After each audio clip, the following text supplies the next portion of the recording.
Well, besides Braddon, much of Canberra's social life is conducted in clubs. From school socials to wedding anniversaries, there's about 60 mostly family-friendly venues to choose from.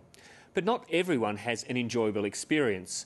ACT clubs also stand accused of destroying family life by exploiting problem gamblers through their poker machines. Now, the federal government has proposed a mandatory pre-commitment scheme for the pokey players, and Canberra's clubs yesterday gave in-principle support for the program. Clubs Chief Executive Geoff House joined me a short while ago. Geoff House, welcome to 7:30 ACT. Thanks, Ross. Let's assume that this trial goes ahead. How will we measure its success or failure? It's one of the unknowns at this point, but what we need to be able to do is, I think, track a cohort of players through the duration of the trial and determine whether or not their gambling behaviour has changed as a result of mandatory pre-commitment. But in terms of how we actually measure success or otherwise, it's going to be a bit of an open question. So if there's no drop-off in the amount of money being churned through the poker machines, would you consider it to be a success or a failure? Look, in terms of the revenue impact, whether there is a drop-off or no drop-off, what we need to be able to determine is whether or not that drop-off has come from problem gamblers or whether it's come from recreational gamblers. So it's not just a question of what revenue impact there will be, it's from where that revenue impact is coming from in terms of the numbers of players and what category they fall into. So during this trial period, there'll be a gathering, a group of gamblers who you'll be watching and monitoring them, seeing how much they're spending. These are your so-called problem gamblers. This is where the discussions have led to so far, but there will be a tender that will be released to select the institution that will run the trial, and they will make recommendations to the Oversight Committee on the assessment methodology. So it's an unknown at this point, but that's where the discussions have gone so far.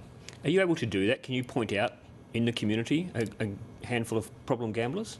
It's difficult. It's very difficult. The way that it's been done generally in the past is to survey gamblers, and depending on their responses to those survey questions, that determines whether or not they are a problem gambler, at-risk gambler or a recreational gambler. So, but it is a very difficult thing to do. It's an inexact science. Because I'm just wondering, at the end of all of this, how do we measure, how do we decide whether it was worth the effort and whether we go on with it? I mean, I'm sure there'll be two different stories here. One group will think, well, if gamblers all of a sudden are not spending as much money, that's a success. Yeah. The clubs, I'm sure, will think that's a disaster. Well, there's the old adage, lies, damn lies and statistics, and we might be seeing some of that with the data that we get from the trial. But I think it's going to be important to identify an impact which is so overwhelming that there is clearly a case to be made for mandatory pre-commitment. I think that's going to be the threshold. There needs to be results which are clear for us to be able to say that mandatory pre-commitment is not just effective but cost-effective in dealing with problem gambling. But you can't say what those results should be. Should it be a big drop-off in the amount of money spent in poker machines or the status quo?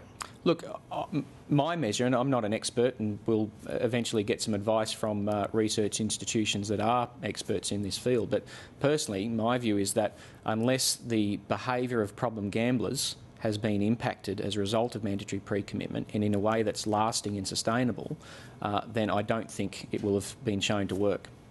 Part of the sweetener for you to take part in this is $37 million from the federal government.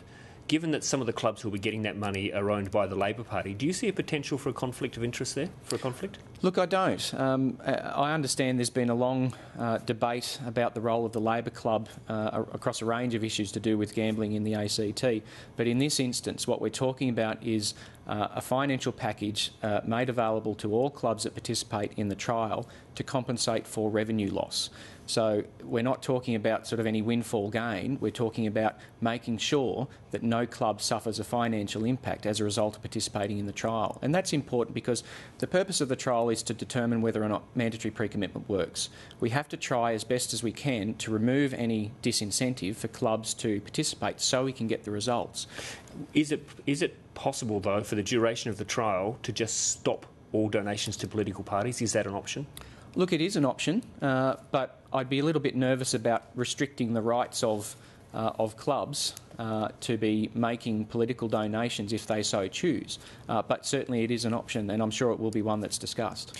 Last year, I think there was a 4-year high in the amount of money lost on poker machines, more than 100 million, closer to 200 million, I understand. At the same time, there was a drop-off of more than 11% in the amount of money clubs put back into the community. I know that's still more than you're obligated to do, but do you see that as an image problem?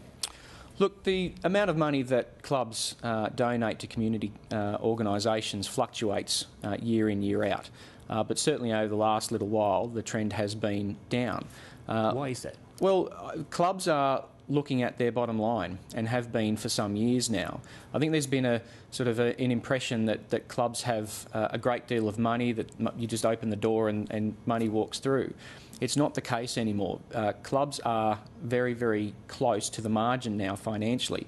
And so when clubs are looking at their books, the difference between what they are required to give as a minimum in community contributions and what they are actually giving, clubs are increasingly seeing that as discretionary.